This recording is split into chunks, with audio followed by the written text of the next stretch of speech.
So hi, it's Ken again, Ken Mead. So today we're going to do some standing. So we did standing in a previous film, but today we're going to stand like a tree. We're going to stand in this posture. Okay, or often called the huinyan, the sphere, or the hold the ball posture, or the man standing posture. So we're going to do this posture. It's a good health posture, and it's also a good martial arts posture as well. We're going to put some different intents into it, some different visualizations what we would use for martial arts or just for the health.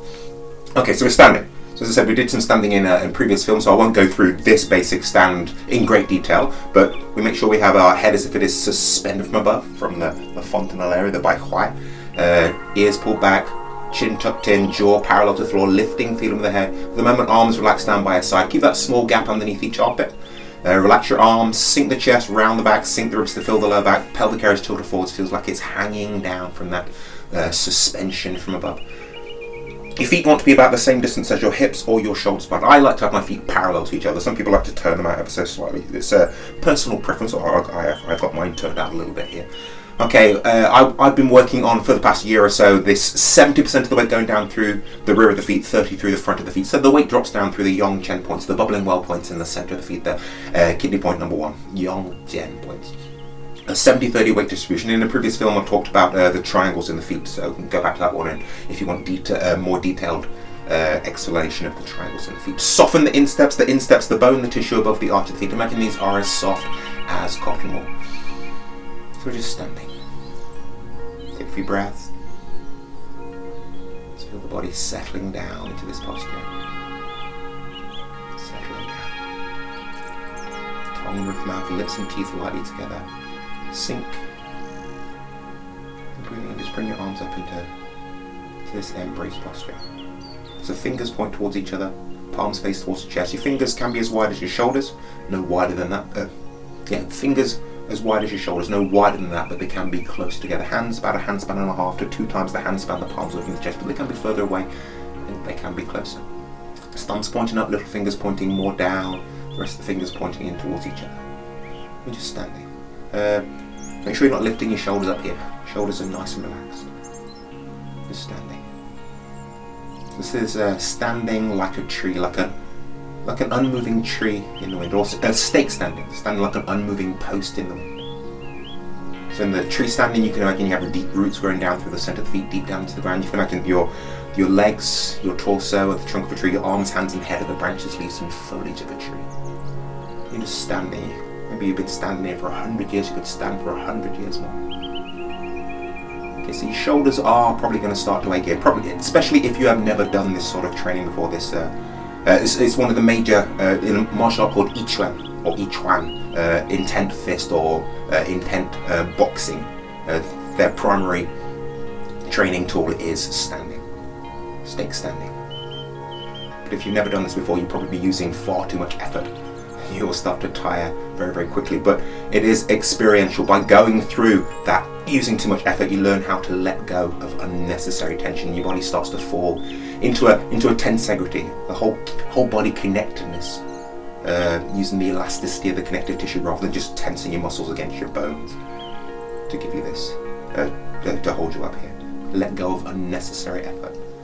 Less is more, as they say in Tai Chi. Okay, so this one, you can stand with your eyes open or your eyes closed. If you do have a very busy mind, what they call the magpie mind, that's always looking for things to distract you away from the moment, then closing your eyes is probably preferable. But if you really struggle with your balance, your proprioception or proprioception with your eyes closed, then keep your eyes open, but feel like you're looking into the distance, way, way, way beyond where you are, beyond your surroundings, as if you're looking through a light mist or fog, and as if you're watching birds flying near distant clouds against the backdrop of a beautiful turquoisey blue summer sky, or just looking at a beautiful object in the distance. And we're standing. So you have a 50-50 divided weight between both legs. Relaxing the hips, the knees and the ankles, your shoulders. And let's just bring our attention to all of our body. So let's use some visualizations. So I want you to imagine you have balls of cotton wool in between your fingers. You're holding on to the fingers and the thumbs, and you're holding on to these balls of cotton wool without crushing them or without dropping them. At the same time, imagine you have like balloons made out of tissue paper in each hand. Delicate tissue paper balloons. You hold on to these balloons without crushing them or dropping them. You can imagine you have a balloon between your chin, your neck and your chest, and you're holding onto that balloon without crushing it or dropping it. Imagine you have a balloon in the crook of each elbow. You're holding onto these balloons without crushing them or without dropping them. Imagine you have a balloon underneath each armpit. You're holding onto these balloons without crushing them or dropping them. Imagine in the inguinal creases here where the legs meet the torso. Imagine you have balloons. You're holding onto those balloons without crushing them or dropping them. Imagine you have between the legs, around the groin area, you have a balloon and you're holding onto that balloon without crushing it or dropping it. So holding onto all these balloons, these balls, the cotton ball balls, and then 10 other balls. 1, 2, 3, 4, 6, 7, 8, 9, 10. So 10 balls, so 10 balloons. Holding onto them. Then you can imagine between the fingers, you have elastic bands trying to pull the fingers together. But if you were to do that, if you were to let them happen, you'd crush those balls of cotton ball in between the fingers, so you open up the hands so as not to crush them, but not so much that you drop them. Imagine between the thumbs and the index finger, you have elastic bands trying to pull the fingers and the thumb and the little fingers towards each other. But if you were to let that happen, you'd crush the balloon in between your hands, so you're moving the hands, the thumbs and the little fingers apart, but not so much that you drop those balloons. And do this with your mind, your intent. You're not tensing muscles to do this, thinking. The nervous system doesn't know the difference between imaginary and real. So the better you can imagine something, the more the nervous system will put the body into the position, the posture, to perform that thing that you are imagining. Your imagination is a very, very powerful tool. Very powerful tool. Okay, so hold on to all these balls. And again, use your imagination. Don't have that, I don't know, I'm not going to imagine that, it's not going to work. Give it a go. And get yourself into a place where nobody can see you, where you don't have to feel self-conscious if you've never done this before, and just give it a go. You'll start to really discover things about yourself. This is often called a standing meditation. Meditation is, true meditation is thinking about absolutely nothing, but meditation is not thinking of the future or the past, really being in the moment. And these visualizations really help to bring you into the moment. You're not thinking about the future or the past. As they say in Buddhism, if you're always thinking about the future, it will cause anxiety. If you're always thinking about the past, it will cause depressions. You'll only find true peace in the moment. I paraphrase there, but it's pretty much that. So it's the only place we can truly be in this moment. We can't be in the future. We can't travel. We can't be in the future. We can't be in the past.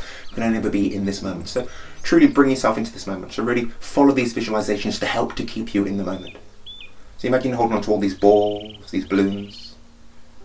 And at the same time, imagine you're so sit down a little bit further. Imagine you're sitting down onto a large rubber ball, like one of those gym balls. You're sitting down onto that rubber ball there. Release and relaxing into your legs, like you would if you're sitting down onto a large ball. At the same time, imagine you have a large balloon in between your knees. Imagine this balloon, it's inflating, pushing your knees out. But you don't want to go onto the outside of the feet. So you're dropping the insteps down, but not. You can imagine the insteps are as soft as cotton wool, as we talked about in the previous film. So if you put too much pressure on them, they will collapse in. And again, do this with your mind intent. You're not tensing muscles to this. Think. Balloon inflating in between your knees. Dropping the insteps down. Imagine you have a large balloon or ball, balloon in between your arms. A large balloon that's made out of tissue paper in between your arms. You're holding onto this without crushing it or dropping. Still resting your arms onto balloons underneath your arms. At the same time, you can imagine that you have springs or a lightweight springs or elastic bands between the fingers of the two hands trying to pull the hands in. But if you were to do that, you'd crush this balloon in between your arms, so you're moving your arms out to the side, not so much that you drop this balloon. Imagine between your wrists and the back of your neck, imagine you have lightweight springs or elastic bands trying to pull your hands back and your head forwards. But if you were to do that, you'd crush that balloon in between your arms, so you're pushing your arms forwards and your neck back. But not so much that you drop the balloon. And again, do this with your intent. You're not tensing muscles to do it. Have the visualization, but relax all the muscles. Relax all the muscles you'd use to do. Pushing out, pulling in. Imagine, let's work on our cross connections here. So imagine, or our harmonies here. Imagine between your elbows, cross connecting to your opposite knee. Imagine you have springs, lightweight springs or elastic bands trying to pull your elbows in and down. But you don't want to do that because you crush this balloon in between your arms. So you're moving your elbows up and out to the sides, but not so much that you drop this balloon. Imagine between your wrists, cross connecting to your ankles. So between your left wrist and your right ankle, imagine you have a lightweight spring or an elastic band, and the same on the other side, pulling your arms down and in. But you don't want to do that because you'd crush this balloon in between your arms. So you're moving your hands out to the sides and up, but not so much that you drop this balloon. Again, do this with your intent, your mind, your intent. You're not tensing muscles to this, you're thinking. Yes. Imagine you have a spring between your two knees, pulling your knees in towards each other. At the same time, you have that balloon inflating in between your knees. Again, do this with your mind intent. Imagine it. Visualize it. Imagine inside the body, from the soles of the feet to the top of the head, you have springs being pulled up by that suspension from above. So you feel that pulling back as well, that energy in the spring pulling back. And again, do this with your mind, your intent. You're not tensing muscles to do this. You're thinking this. Opening all of the joints inside your body. Really imagine, really think all the joints soften, open and relaxed. So you're not just tensing the muscles against the joints to get this.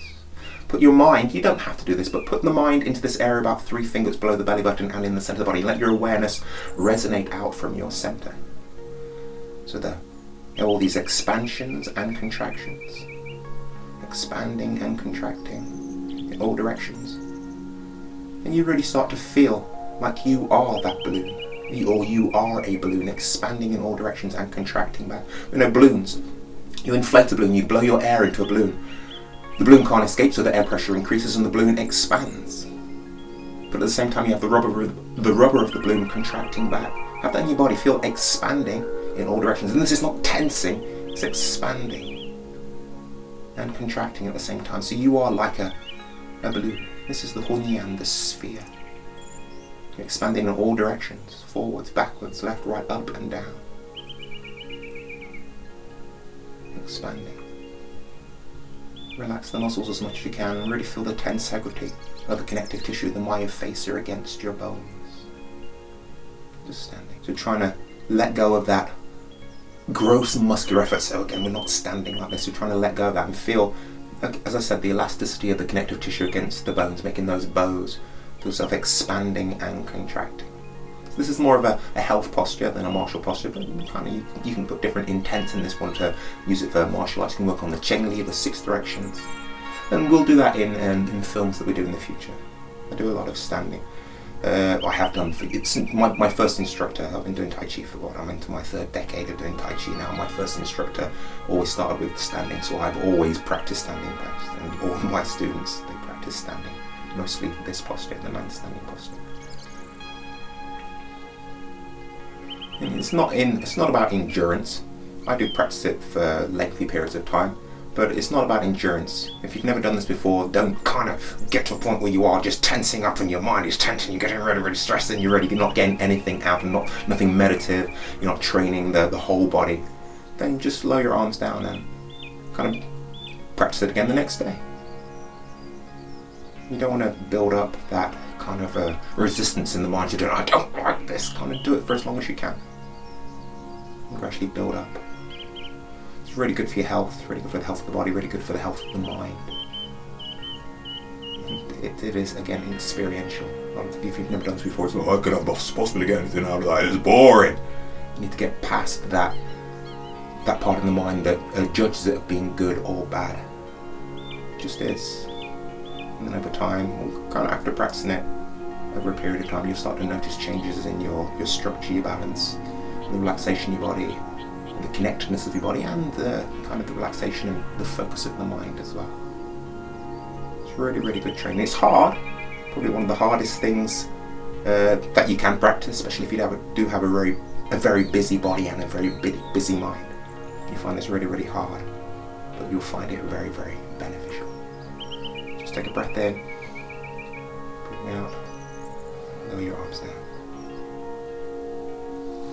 Just shake your body out. Okay, so that's standing for now, so give it a go, or don't. That's it, give it a go though. It's really, really good training. Zhan, standing off the post, standing like an unmoving post in the wind. Practice it 5 minutes and you'll learn things about yourself, because there'll be those thoughts coming to you, oh, this is boring, and move on to something else, and you'll always find something else that's more important than this to do. It's good training, but experiential. So practice it, give it a go, and I will see you in the next film. So goodbye for now.